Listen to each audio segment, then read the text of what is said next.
আসসালামু আলাইকুম ওয়া রাহমাতুল্লাহি ওয়া বারাকাতুহু। প্রিয় দর্শক, এই মুহূর্তে যে যেখান থেকে এই অনুষ্ঠানটি দেখছেন, আপনাদের সবাইকে সাদর আমন্ত্রণ জানাচ্ছি পবিত্র মাহে রমজান উপলক্ষে মিশরের ইসলামিক স্থাপত্য ও ঐতিহাসিক স্থানসমূহের উপর নির্মিত ডিবিসি এর বিশেষ ইসলামিক আয়োজন স্যাভলন হ্যান্ডওয়াশ নিবেদিত আরবের পথে প্রান্তরে, powered by Shinex floor cleaner. প্রিয় দর্শক, আজকের পর্বে আপনাদেরকে নিয়ে এসেছি মাশহাতে ইখওয়াতু ইউসুফ আলাইহিস সালাতু ওয়াস সালামের দুই ভাইয়ের মাকবারা। এরা কিভাবে এই দুই ভাই এখানে এসেছেন, যে দুই ভাইয়ের কথা কিন্তু কোরআনে বর্ণিত আছে। আহাদা আশারা কাওকাবান, 11টি তারকার মধ্যে কিন্তু এই দুইজন রয়েছে। 11 ভাইয়ের মধ্যে এখানে দুই ভাই শায়িত আছে। কিভাবে তারা এখানে আসলো আপনাদেরকে তথ্য জানাবো, আপনাদেরকে ইতিহাস জানাবো। তার সাথে সাথে আপনাদের সাথে কথা বলবো জাবালে মুকাত্তাম নিয়ে। প্রায় 80 কিলোমিটার জুড়ে এই বিশাল পাহাড়, এই পাহাড়কে বলা হয়, এই পাহাড়টি জান্নাতের পাহাড়। হযরত মুসা আলাইহিস সালাতু ওয়াস সালাম এই পাহাড়ের উপরে সেজদা দিয়েছেন এবং এই পাহাড়ের পাদদেশ দিয়ে কিন্তু হযরত ঈসা এবং মারিয়াম আলাইহিস সালাম হেঁটে গিয়েছেন। প্রিয় দর্শক, আজকে আপনাদেরকে ইতিহাস জানাবো এবং এই পাহাড় এবং ইখওয়াতু ইউসুফ আলাইহিস সালামের দুই ভাইয়ের মাকবারা জিয়ারা করব ইনশাআল্লাহ। শেষ পর্যন্ত আমাদের সাথেই থাকুন। সুপ্রিয় দর্শক ও শ্রোতা, আজকের পর্বে আপনাদেরকে আমরা নিয়ে এসেছি জান্নাতের পাহাড় জাবালে মুকাওয়ামে। সেই সাথে আপনাদেরকে নিয়ে যাব এর পাদদেশে অবস্থিত ইখওয়াতু ইউসুফ আলাইহিস সালাতু ওয়াস সালাম তথা নবী ইউসুফ আলাইহিস সালাতু ওয়াস সালামের ভাই এর মাকাম দেখাতে। জাবালে মুকাওয়াম জান্নাতের একটি পাহাড়।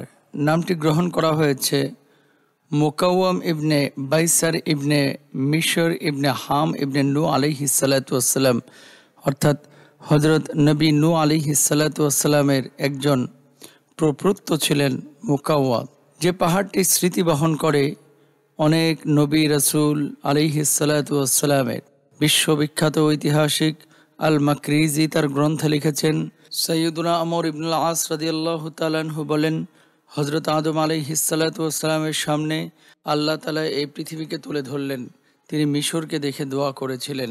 দীর্ঘ হাদিসটির একটি অংশে আদম আলাইহিস সালাতু ওয়াস সালাম এমন একটি পাহাড় দেখলেন যার চারিদিকে নূর বেষ্টন করে আছে। মহান রবের রহমত বা করুণা থেকে যে পাহাড়টি খালি থাকবে না। আদম আলাইহিস সালাতু ওয়াস সালাম বললেন, হে রহমতপ্রাপ্ত পাহাড়, তোমার উপত্যকা জান্নাতের, তোমার মৃত্তিকা সুবাসিত, তোমার মাটিতে জান্নাতীদেরকে দাফন করা হবে।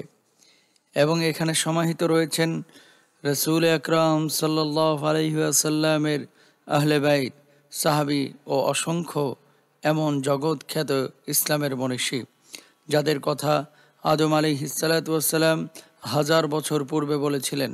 একটি আসারে এসেছে, এই পাহাড় পাদদেশ থেকে কিয়ামতের ময়দানে এমন সংখ্যক মানুষেরা উঠবেন যারা বিনা হিসেবে জান্নাতে চলে যাবে। অতঃপর আমর ইবনুল আস রাদিয়াল্লাহু তাআলা আনহু দোয়া করলেন, হে আমার রব, আপনি আমাকে তাদের অন্তর্ভুক্ত করুন।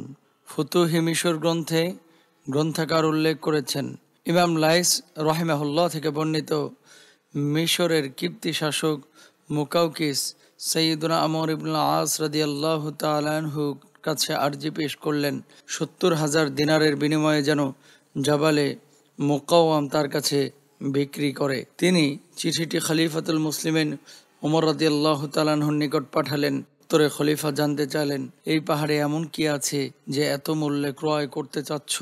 না এখানে কোনো ফসল আবাদ হয়, না আছে কোনো বৃক্ষরাজি।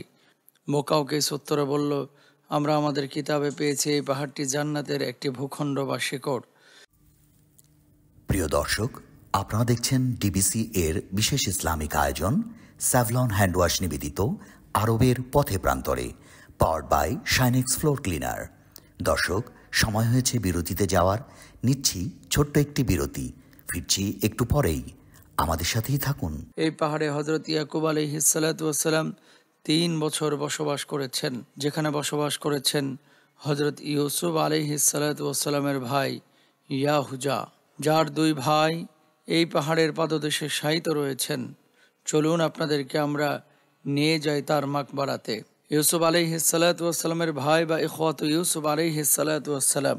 দর্শক, জান্নাতের পাহাড় জাবালে মুকাওয়ামের একদম পাদদেশে মাশহাদ ইখওয়াত ইউসুফ আলাইহিস সালাতু ওয়াস সালামে, যেখানে শায়িত রয়েছেন আজমালুল খালক আজিজে মিশর করিম ইবনে করিম সৈয়দনা নবী ইউসুফ আলাইহিস সালাতু ওয়াস সালামের দুই ভাই, যেখানে শায়িত রয়েছেন অর্থাৎ রুবেল ইবনে ইয়াকুব ইবনে ইসহাক ইবনে ইব্রাহিম আলাইহিস সালাতু ওয়াস সালাম এবং ইয়াসা ইবনে ইয়াকুব ইবনে ইসহাক ইব্রাহিম আলাইহিস সালাতু ওয়াস সালাম, যারা সবাই ছিলেন হযরত নবী ইয়াকুব আলাইহিস সালাতু ওয়াস সালামের সন্তান এবং হযরত ইউসুফ আলাইহিস সালাতু ওয়াস সালামের সেই 11 জন ভাইয়ের অন্তর্ভুক্ত, যাদের কথা আল কোরআন বর্ণনা করেছে। এই জায়গাটি বর্তমান কায়রো শহরের জাবালে মুকাওয়ামে অবস্থিত। আপনারা দেখেই বুঝতে পারছেন যে এটা কতটা প্রাচীন স্থাপত্যকলা। আমরা জানি সৈয়দনা ইয়াকুব আলাইহিস সালাতু ওয়াস সালাম এবং ইউসুফ আলাইহিস সালাতু ওয়াস সালাম এবং তার ভাইয়েরা সবাই বর্তমানে ফিলিস্তিনে কেনানের অধিবাসী ছিলেন। কেনই বা তারা মিশরে হিজরত করেছিলেন? আসুন সংক্ষিপ্ত আকারে আমরা জেনে নিই সেই ইতিহাস। পবিত্র কোরআনুল কারীমে হযরত ইউসুফ আলাইহিস সালাতু ওয়াস সালামের কথা আল্লাহ সুবহানাহু ওয়া তাআলা যখন বলেছেন, ইন্নী রাআইতু আশারা হাদা কাওকাবা, চন্দ্র, তারকা এবং সূর্য হযরতে ইউসুফ আলাইহিস সালাতু ওয়াস সালামের সামনে নত হয়ে সিজদা দিচ্ছে।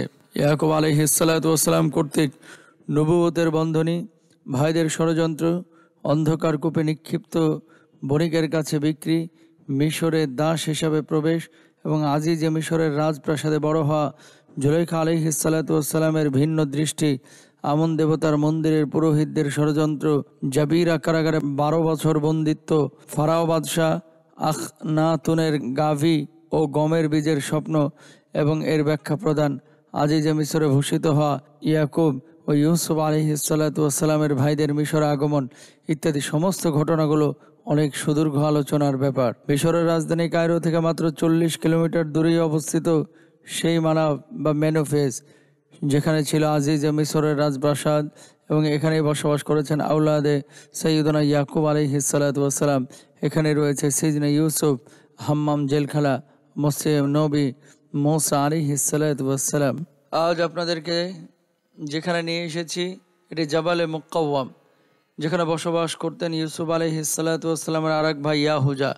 এই সেই জাবাল যাকে দেখে সৈয়দনা আদম আলাইহিস সালাতু ওয়াস সালাম দোয়া করেছিলেন। মুকাওয়াম নামকরণ করা হয়েছে নূহ আলাইহিস সালাতু ওয়াস সালামের উত্তরসূরি একজন সন্তানের নাম অনুসারে। এই পাহাড়কে বলা হয়ে থাকে মুস্তাজাবুদ দুআওয়া, যে পাহাড়ে সৈয়দনা মুসা আলাইহিস সালাতু ওয়াস সালাম সিজদা দিয়েছিলেন। এমনকি ঈসা ও মারিয়াম আলাইহিস সালাতু ওয়াস সালাম এই পাহাড়ের পাদদেশ থেকে অতিক্রম করেছিলেন। অজস্র ইতিহাস রয়েছে এই পাহাড়কে কেন্দ্র করে। কাফেলার অন্য পর্বে আপনাদেরকে আমরা দেখাবো এই পাহাড়টি। আপনারা এর উপরে যে গম্বুজ ও মসজিদ দেখতে পাচ্ছেন, যেটি আইয়ুবী সালতানাতের স্থাপত্য নিদর্শন, এই মাশহাদ প্রতিষ্ঠার পেছনেও রয়েছে এক চমৎপ্রদ ইতিহাস। আসুন আমরা সেটাও আপনাদের সামনে সংক্ষিপ্ত আকারে তুলে ধরছি। আপনারা জানেন সৈয়দনা নবী ইউসুফ আলাইহিস সালাতু ওয়াস সালামকে নীল নদের মাঝে দাফন করা হয়েছিল। পরবর্তীতে তার ইচ্ছা অনুযায়ী হযরত মুসা আলাইহিস সালাতু ওয়াস সালাম জিসিম মোবারকের কফিন সংগ্রহ করে বাইতুল মুকাদ্দাস নিয়ে যান। সেখানে তার বাবা ইয়াকুব আলাইহিস সালাতু ওয়াস সালামের পাশে দাফন করা হয়। অনুরূপ তার ভাইদেরও মিশরে বিভিন্ন প্রান্তে দাফন করা হয়েছিল, কিন্তু সহস্র বছরের সময়ের বিবর্তনেও মানুষ তাদের মাকবারা চিহ্নিত করতে অপারগ হয়েছিল, যেমনটা মিশরে সমাহিত বনী ইসরায়েলের অজস্র নবীর মাকবারার ক্ষেত্রে হয়েছে। কিন্তু কিভাবে পরবর্তীতে তাদের দুইজনের মাকবারা শনাক্ত করা হলো, এর পেছনে রয়েছে একটা ঐতিহাসিক স্বপ্নের গল্প। ইনশাআল্লাহ তাআলা আমরা চেষ্টা করব অন্য পর্বে এই স্বপ্নের বিস্তর ব্যাখ্যা করতে। প্রিয় দর্শক, এতক্ষণ যাবৎ আপনারা দেখছিলেন ভ্রমণ বিষয়ক বিশেষ ইসলামিক আয়োজন presented by Savlon hand wash powered by Shinex floor cleaner. দর্শক, দেখতে দেখতে আমরা অনুষ্ঠানে একেবারেই শেষ প্রান্তে চলে এসেছি। আজকের মতো বিদায় নিচ্ছি ইউসুফ আলাইহিস সালাতু ওয়াস সালামের দুই ভাইয়ের মাকবারা এবং জাবালে মুকাত্তাম থেকে। ইনশাআল্লাহ আগামীকাল আবারও একই সময় একই চ্যানেলে নতুন আরেকটি পর্ব নিয়ে আপনাদের সামনে হাজির হব। সেই পর্যন্ত আল্লাহ সুবহানাহু ওয়া তাআলা আমাদের সবাইকে ভালো রাখুক, সুস্থ রাখুক। আসসালামু আলাইকুম ওয়া রাহমাতুল্লাহি ওয়া বারাকাতুহু।